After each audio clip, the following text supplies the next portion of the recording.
She had never kissed anyone, never held a boy's hand, never whispered promises under the stars. At 20, Sophia's world was books, part-time jobs, and her dream of becoming a teacher. She had been a quiet girl, one who stayed late at libraries and came home early from parties she never really wanted to attend. A virgin in every sense of the word. Yet here she was, cradling a crying newborn in her arms, scrolling through her cracked phone with trembling fingers, typing words she never imagined she would write. "Hi, James. I'm sorry to ask again. I need $45. Mia's formula is almost gone. I swear I'll pay you back Friday." She stared at the message, reading it over and over, her heart pounding with shame and desperation. Then she hit send. Her thumb hovered over the screen for a long second before the message disappeared into the digital void. Sophia sat back on the couch, her body sinking into the sunken cushions of the apartment she could barely afford. The air was cold, thin, filled with the faint scent of baby powder and the echoes of a life that no longer felt like hers. Mia whimpered again, her tiny fists balling near her face, cheeks red from crying. Sophia rocked her gently, blinking back tears. She had watered down the last of the formula earlier. She knew it wasn't good, but what choice did she have? Outside, the city was quiet. Brooklyn had fallen into a sleepy winter haze, the windows fogged slightly from her shallow breaths, and the radiator that clicked but never truly worked. Everything in her life was held together by threadbare hope. Her bank account held less than $5. Her landlord had left a note tucked under the door. Rent due. No exceptions. She couldn't ask her parents. They had disowned her sister Rose years ago and refused to even acknowledge the baby. Rose was gone now, dead just weeks after giving birth to Mia. Sophia hadn't told anyone that part.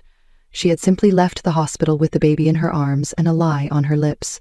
She said Mia was hers, that she had made a mistake and was trying to take responsibility. People judged, but no one questioned. A young girl with a baby? They all had their stories. The phone buzzed in her lap. Sophia snatched it up, hoping for a miracle. Her chest tightened when she saw the reply. "I think you have the wrong number. I'm not James." Her blood turned to ice. She stared at the digits on the screen. One wrong number, one wrong click. She had typed a 6 instead of an 8. "I'm so sorry. Please ignore that. Wrong number." She wanted to cry.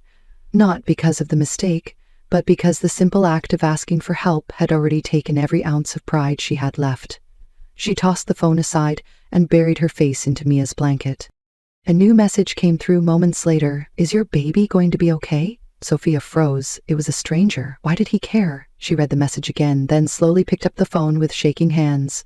Her fingers hovered over the keyboard. "We'll manage." She didn't owe him more than that. Another message. "I could help, no strings attached." Sophia's heart raced. She knew what those words usually meant. She had heard them whispered in corners, offers with invisible contracts behind them. She typed fast. "Thanks, but I don't take money from strangers." The reply came quickly. "Smart policy, but now I'm not a stranger. My name's Alex. What formula does your baby need?" She stared at the message, and then she made the second mistake of the night. She answered. Sophia had never meant to lie, but sometimes a lie is the only way to keep something precious safe.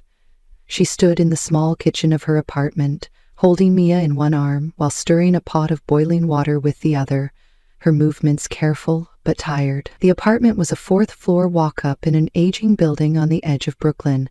The wallpaper peeled at the corners, the heater groaned more than it warmed, and the neighbors downstairs smoked constantly, letting the smell crawl through the vents. Still, it was a roof, and it was theirs, for now. Mia cooed softly, her small fingers curling around the edge of Sophia's shirt. She was 6 weeks old and beautiful, with a quiet strength in her eyes that reminded Sophia of her sister Rose. Rose had always been wild, too full of life and too stubborn to follow rules, and yet when she found out she was pregnant, she changed.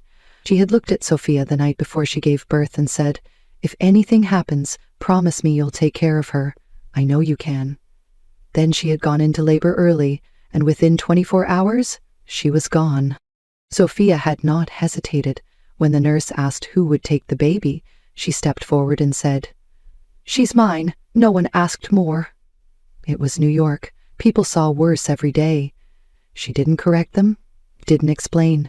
She walked out of that hospital with Mia swaddled in a second-hand blanket, $23 in her wallet, and the feeling that her life had just cracked open. Her parents didn't take the news well. They had already severed ties with Rose years ago, blaming her for every family conflict and embarrassment. When Sophia brought the baby to their door, hoping for warmth, they gave her a sermon and shut it in her face. She walked 3 miles back to the city, with Mia pressed to her chest. Since then, she had done everything alone, juggling college classes online and working nights as a stock clerk at a 24-hour market, until they cut her hours without notice. Rent was overdue, formula was running out, and she was running out of options. The night she texted the stranger she hadn't eaten in almost a day. She told herself it was just a mistake, just desperation. She didn't expect an answer, and she certainly didn't expect him to keep writing. Alex, as he called himself, had asked what formula Mia needed. Sophia hesitated, then told him the truth. A specific brand, expensive, hard to find. She explained that Mia had a sensitive stomach, that this was the only one that didn't make her cry for hours. He asked for her payment app. She gave it, expecting nothing. Minutes later, her phone pinged. $400. She stared at the screen like it was a trick, her heart racing. She typed back quickly, saying it was too much, she couldn't accept it, but he replied simply, "Use what you need, consider it an advance for the next few weeks." That night, she bought enough formula to last a month, and a pack of diapers, and even a can of soup for herself. It was the first time she had eaten warm food in 3 days. She sat on the couch, with Mia asleep in her arms, holding the baby bottle in one hand and the phone in the other, wondering who Alex really was. His number didn't match any area code she recognized, and he never gave a last name. When she asked what he did, he said he worked in finance. Nothing else. She stopped asking. She told herself it didn't matter. But the next morning he messaged again. He asked if Mia had slept better and if Sophia had eaten. His words weren't flirtatious or invasive. They were calm, careful, curious. Over the next few days, he became a quiet presence in her phone, someone who checked in without judgment, who listened when she vented, who never asked for pictures or promises. He was kind in a way that made her nervous. Then on a Thursday afternoon, as she was folding laundry on the floor while Mia slept nearby, he sent a message that made her blood run cold. "I have a proposition for you." Her hands stopped moving.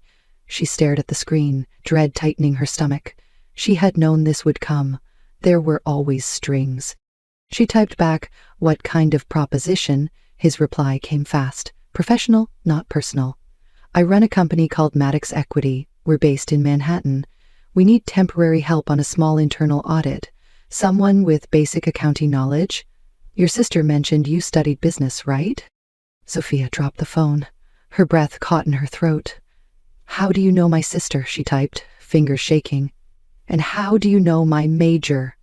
A pause, then another message. "Your number is 1 digit off from someone who works in my HR team, James. I mentioned your message to him. He figured out who you were.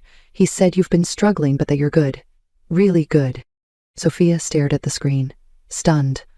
The coincidence was too perfect. The timing, too convenient. She didn't believe in fate, but something in her chest shifted. Maybe, just maybe, this wasn't a trap. Maybe it was the beginning of something else, something she wasn't ready to name. Sophia didn't answer his message right away. She stared at it for hours, rereading every word. The logic made sense. The name James was familiar. Her sister Rose had dated a guy named James years ago, and she vaguely remembered him mentioning a job in human resources at some big firm. Still, it was too much to process. The idea that a wrong number had led to this. An offer for real work? Something that could solve her rent? Buy Mia's formula? Maybe even get her back into school full-time? But something in her held back. Distrust was like second nature now. Every kind gesture came with questions. Every man who noticed her had wanted something. Even when she was invisible, she was still a target. She responded the next morning. She kept it short. "I'm interested, but I'd need flexibility. I don't have childcare." His reply came within minutes. "We offer on-site childcare and a quiet workspace near my office. You'd be in and out in 3 months. Project-based, confidential." She didn't expect a car to arrive at her door. But at 10 the next morning, a black SUV pulled up outside the apartment building. The driver stepped out, confirmed her name, and loaded her bag and Mia's carrier with practiced ease. Sophia hesitated on the sidewalk, then climbed in. The city blurred past her window. She clutched Mia tight, her heart racing. The building was a tower of glass and steel in Midtown, far too polished for someone like her. The security guard at the front desk called her by name, handed her a visitor's badge, and directed her to the top floor. Everything was smooth, too smooth.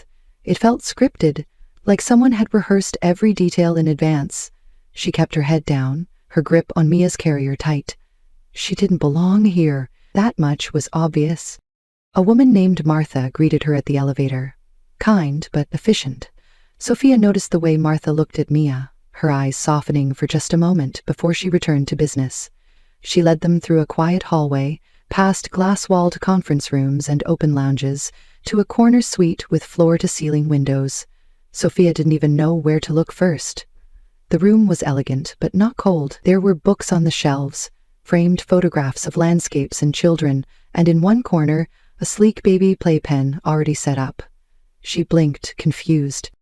Martha gestured to the sitting area and asked if she wanted coffee or water. "Water," Sophia said quietly. She placed Mia gently in the playpen, where the baby kicked happily at a soft toy. Then she sat on the edge of the leather couch, feeling every inch like a fraud in her second-hand blazer and scuffed flats. The door opened, and a man stepped inside, tall, with sharp features and dark hair just beginning to gray at the temples. He wore a navy suit without a tie, the top button undone, as if he'd been running between meetings but didn't want to look rushed. His eyes locked on Sophia, not with surprise, but with a strange kind of focus, as if he'd already imagined this moment. "You must be Sophia," he said, voice low and calm. "Thank you for coming." She stood awkwardly, trying to remember her manners. You're Alex?" He smiled, faintly. "Alex Maddox. And you're every bit as brave as James said." Sophia wasn't sure how to answer that. She sat again, her hands in her lap. Alex didn't sit behind his desk. He took the chair across from her, the distance intimate but not invasive. "I want to explain something," he said. "I know how strange this seems. I know it feels fast. It is fast. But the truth is, your message arrived at a time when I was already looking for someone outside the company, someone unconnected, someone clean." "Clean?" she repeated, eyebrow raised. "Not like that," he said quickly. "I mean someone untouched by the internal systems, someone with no prior ties to our team. We're preparing for a merger. Our internal audits flagged some inconsistencies, small things, but enough to raise concern." "So you want me to find mistakes in your books?" "I want you to find the person who's hiding them." Sophia glanced at Mia, still playing contentedly in the pen. "This sounds like more than just data entry." "It is. But you won't be doing it alone. You'll have access to the files, to a private workspace, everything discreet. I don't want the rest of the team to know we're reviewing things again." "Why me?" He leaned forward slightly, elbows resting on his knees. "Because you don't owe anyone here anything. You're smart. James says you're top of your class. I checked your transcript. Georgetown, full ride. You had a future before all this." She tensed. "Don't talk like you know me." "You're right," he said. "I don't. But I want to." Sophia didn't know what to say. No one had ever offered her something without asking for something else in return. No one had looked at her and seen more than the baby she carried or the struggle on her face. She studied Alex, trying to read the truth in his expression. "What's the catch?" "There's no catch," he said. "Just a risk. If you find something serious, you'll be caught in the middle of a storm. But if you do nothing, someone else gets away with theft, and I lose the company I built from the ground up. Why do you trust me? Because you were willing to beg for $45 and then apologize for it? That tells me everything I need to know." Sophia looked down at her hands. She didn't like being seen so clearly. It made her feel vulnerable. But it also made her feel, for the first time in a long time, like someone believed in her. "I want the job," she said softly. "I need it." "Then it's yours. Martha will help you get set up. Start tomorrow. And Sophia?" She met his gaze. "The money I sent, that was a gift. You don't owe me anything." She nodded, unable to find the words. As she stood to gather Mia, Alex added, "And Sophia, one more thing. Don't tell anyone why you're here, not even James. Not yet." Back in the elevator, holding Mia against her chest, Sophia felt the strangest thing. Not fear, not hope, something in between. Like standing on the edge of a bridge, wind rushing past her face, knowing the fall might break her, but still leaning forward anyway. Sophia arrived at the office the next morning dressed in the cleanest outfit she owned, her nerves a quiet storm beneath her calm expression. Mia slept peacefully in the carrier as Martha greeted her at the private entrance with a nod and a small smile. Without needing to be asked, Martha took Mia to the nursery corner, already set up in the small conference room adjacent to Alex's office. There was a crib, a soft mat with toys, and even a bottle warmer. Everything had been arranged as if they had known exactly what Mia needed. Sophia placed her bag beside the desk and sat down in front of the two monitors already set up with secure access to the financial systems of Maddox Equity. There was a sticky note on the screen. "Let the numbers talk." That was all it said. She logged in, adjusted her seat, and began working. For the first few days, things were quiet. The office around her buzzed with energy but never reached her secluded corner. Alex stopped by once or twice each day, checking on her progress without pressing, asking occasionally about Mia, who seemed to smile more around him than anyone else. Sophia noticed the way he looked at the baby, not with pity, but something deeper, more complicated, like grief softened by time. She kept her focus on the spreadsheets, searching for patterns, for any trace of the discrepancies he had mentioned. Most of it seemed clean, too clean. After 5 days, she noticed a strange repetition in the Thompson acquisition files. Small adjustments, nothing glaring, but always just under the threshold that would require executive review. The numbers didn't lie, but they were being made to whisper instead of scream. She compiled a report and flagged the entries, noting the names attached. The final sign-off on each transaction belonged to the same executive, Vincent Harmon, the company's chief financial officer. She paused, rereading the name. It meant something. Rose had once mentioned that name in a different context, casually over coffee before Mia was born. A man who had helped her get a job in corporate operations briefly before she vanished from Sophia's life during the final months of her pregnancy. The connection chilled her. She closed the files and backed everything up to a private drive. That evening, when Alex stopped by, she told him what she found. He took the folder from her hands, flipping through the printed pages with a dark look in his eyes. "This is more than I expected," he said. "Are you sure about these patterns?" Sophia nodded, her throat tight. "I checked them 3 times. It's systematic, deliberate, and designed to stay hidden." Alex leaned back against the desk, running a hand through his hair, his jaw clenched. "You can't tell anyone else about this. Not even James. Especially not Vince." Sophia's eyebrows lifted slightly. "You think he's involved?" "I think he's the one orchestrating it," Alex replied, his voice low.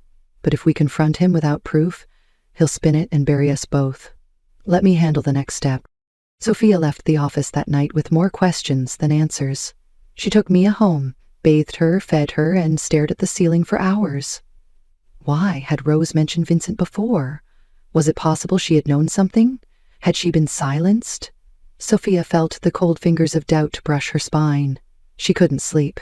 Instead, she opened her laptop and began cross-referencing public business records with internal documents. She followed the trail of shell companies and redirect accounts, tracing them back as far as 2 years.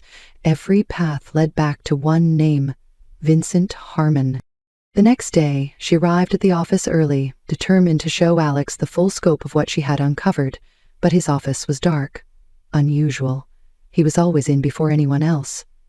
A message pinged on her screen just as she was about to call him. "Emergency board meeting. Use the time to finalize your report. We'll talk later." She tried to ignore the tightening in her chest. Mia gurgled beside her, content with her morning bottle. Sophia dove into the spreadsheets, refining her report. Just before lunch, a shadow passed the frosted glass wall. She turned.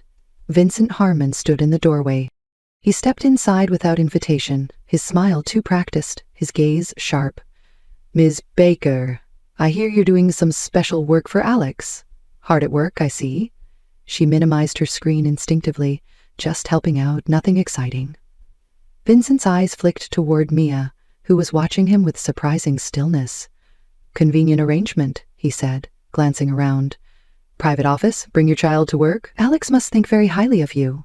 His tone carried the faintest hint of something accusatory. Sophia's jaw tightened.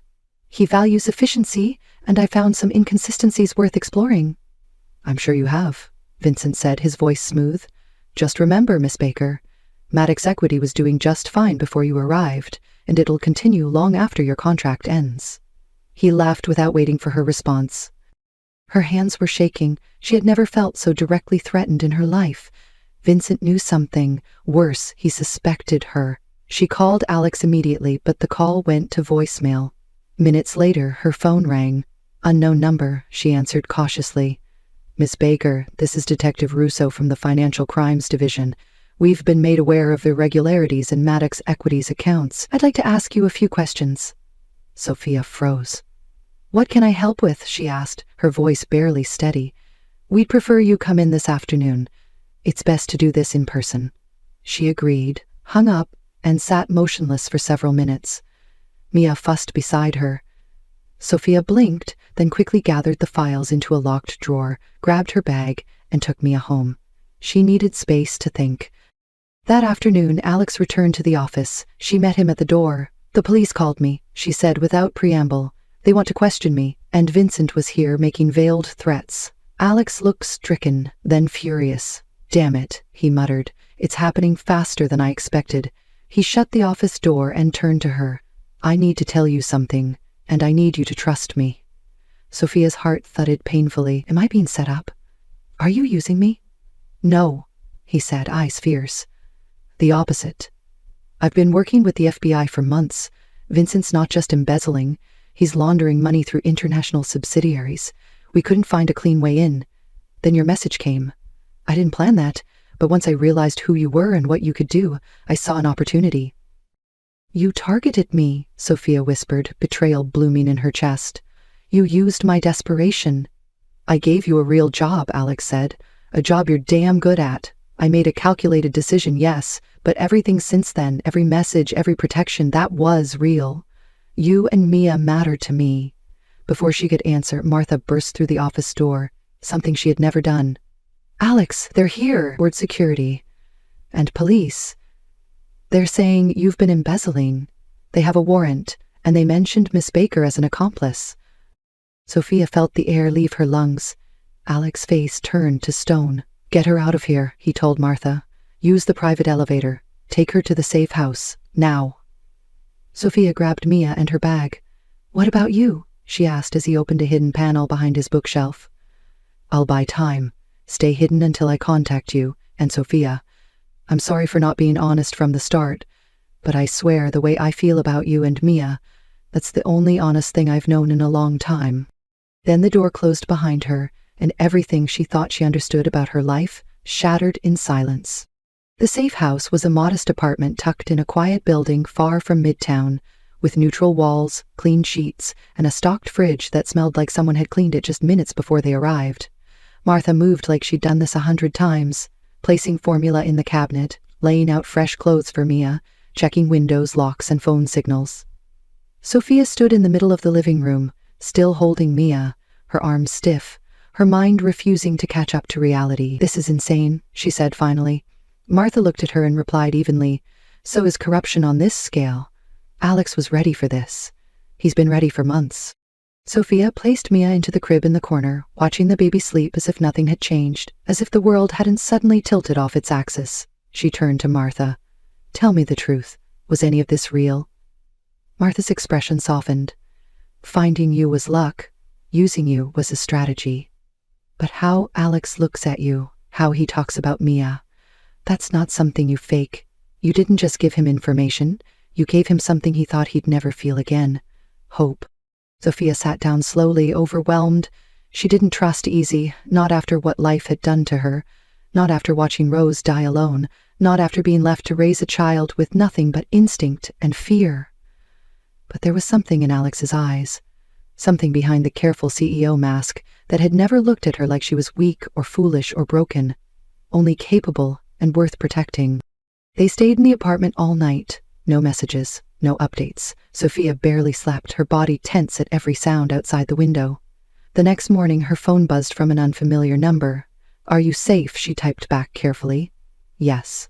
"Is this Alex?"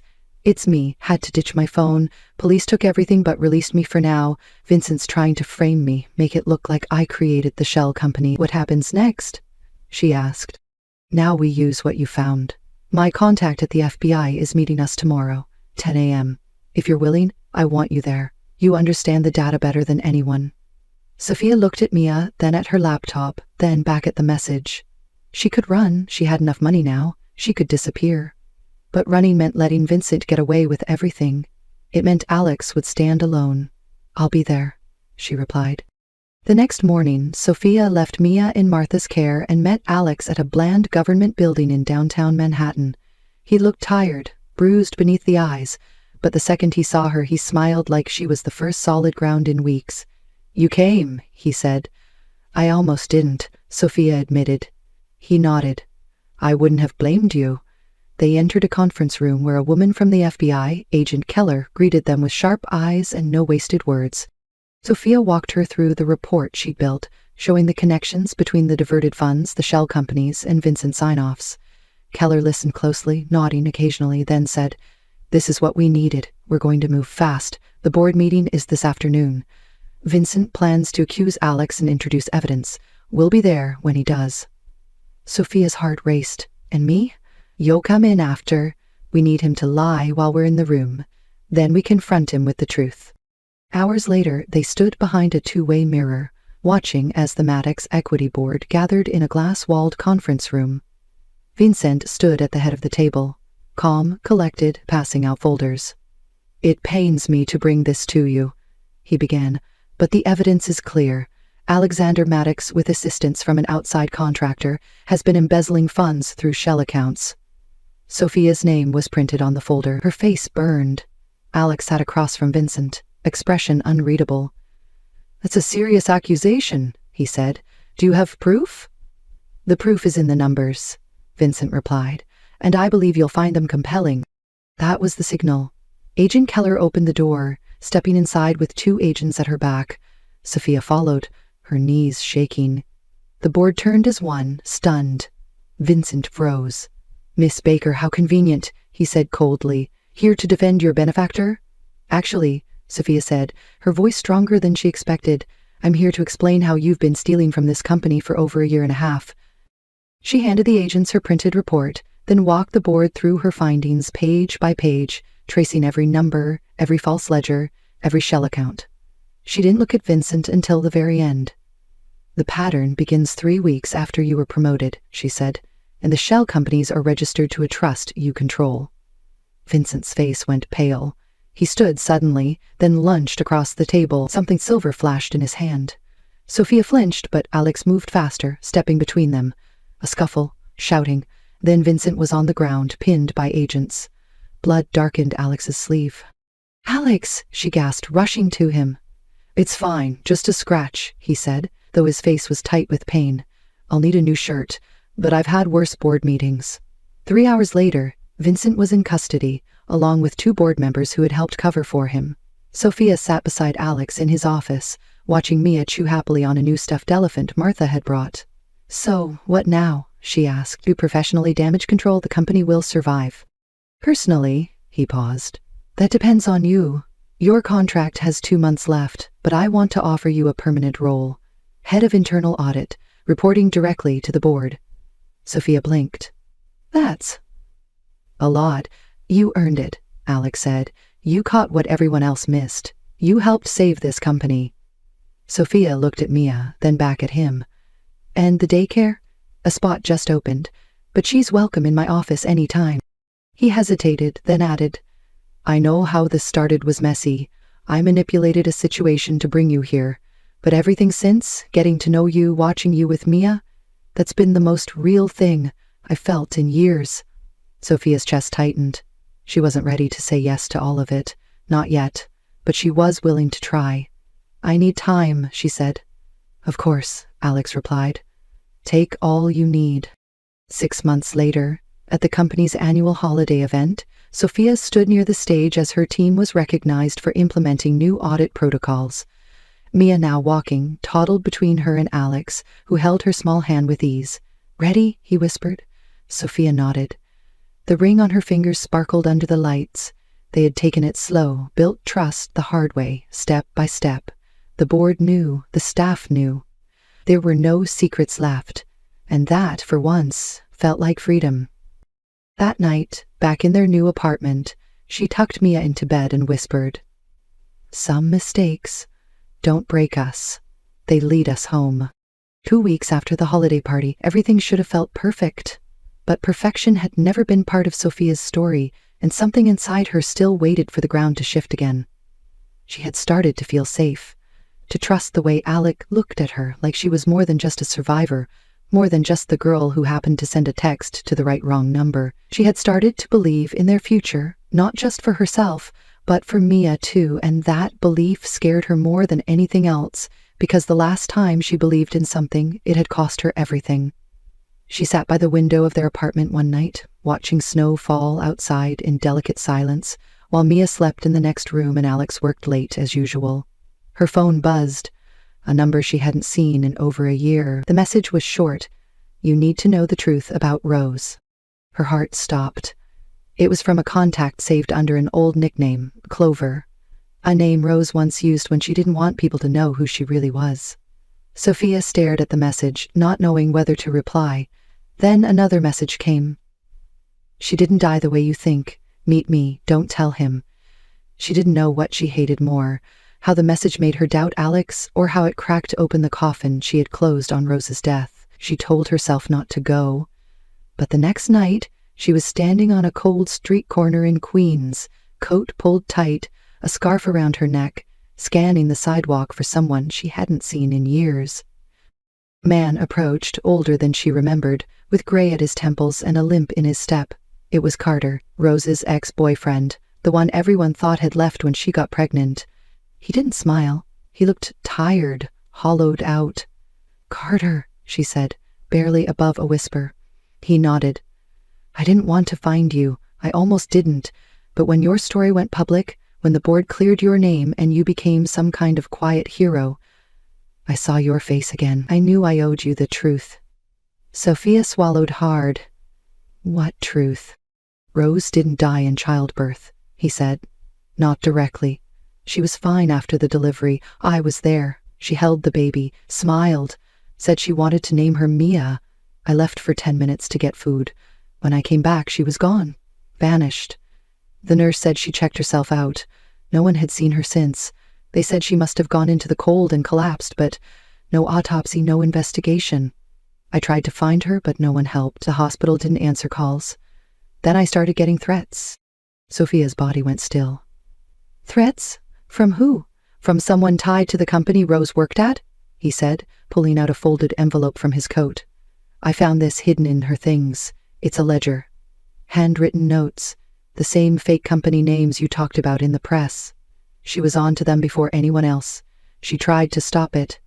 And I think they silenced her." Sophia's legs weakened. The sidewalk spun. She took the envelope with shaking fingers. This didn't make sense. Why would Alex hide something like this? Or had he? Carter grabbed her arm gently. "I don't think your guy is clean. That money he gave you, the way he took you in, doesn't it feel like a setup?" Sophia pulled away, her voice cracking. "You don't know him."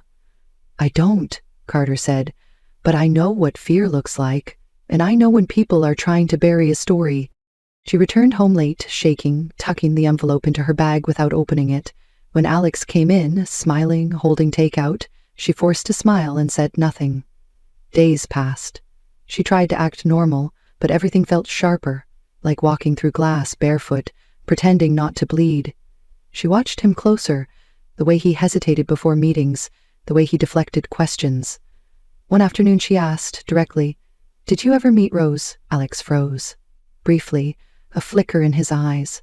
"Once," he said slowly. "She interviewed here." "Briefly. Didn't take the job. Why?" Sophia nodded, her stomach a knot. "Just curious."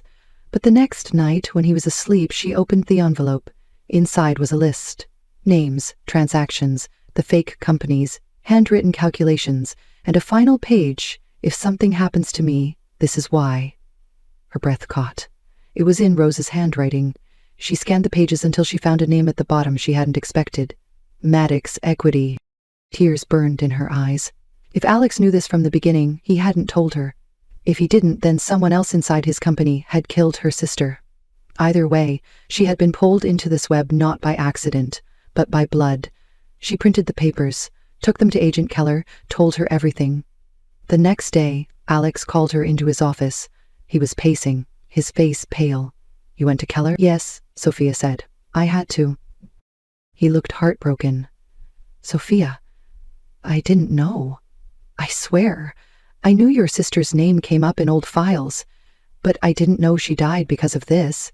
I thought she just left. I thought the hospital story was true." She stepped back. "How can I believe that?" "Because I love you," Alex said, his voice breaking. "Because everything I've done since that message, I did to protect you." "But you lied," she whispered. "You kept her name from me, even if you didn't know the rest." He didn't deny it. He looked at Mia instead, now asleep in her carrier beside the window. Then he turned to Sophia. "You want to leave? I won't stop you. But I need you to know, this doesn't end here. Whoever silenced your sister, they're still out there. And I'm going to find them. With or without you." She left his office without a word. That night, she packed. She held Mia against her chest, heart-breaking. But when she reached the door, she stopped. Mia stirred in her arms, sleepy, soft, safe. Sophia turned back, her voice barely a breath. "We don't run, not this time."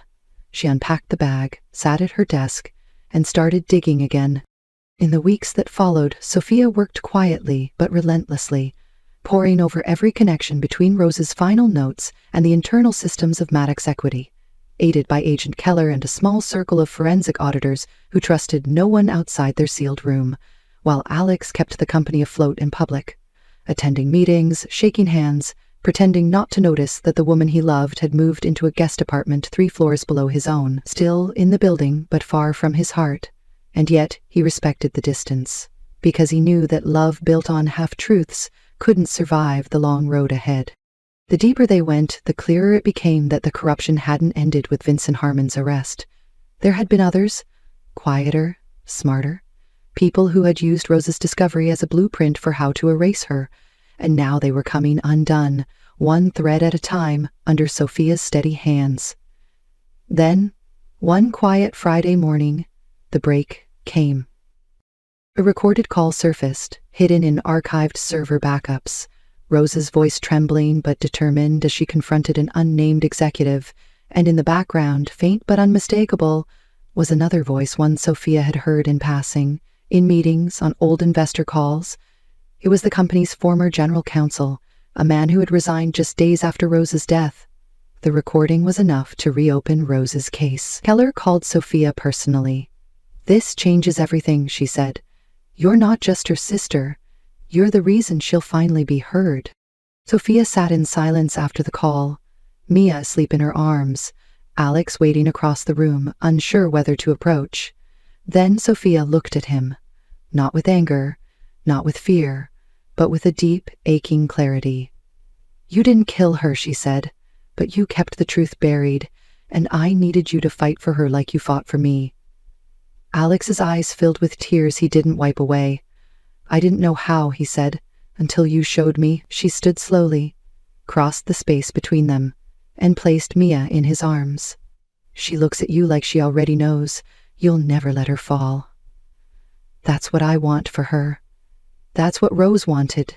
He held the baby like she was made of light, his voice barely steady. "I'll spend the rest of my life honoring her. And you." Sophia nodded. "Then start by helping me finish this." Together, they faced the media storm, the lawsuits, the government hearings. Alex stepped aside as CEO, naming Sophia Interim Chief Integrity Officer, a new role built around accountability and transparency. She declined the official title at first, then accepted on one condition. She would stay only until the company no longer needed her. To remind them of who they almost became, Mia grew in the sunlight of a world where her mother had turned tragedy into justice. And one spring afternoon, as cherry blossoms bloomed outside the courthouse, the truth about Rose's death was read into public record, her voice restored, her legacy protected.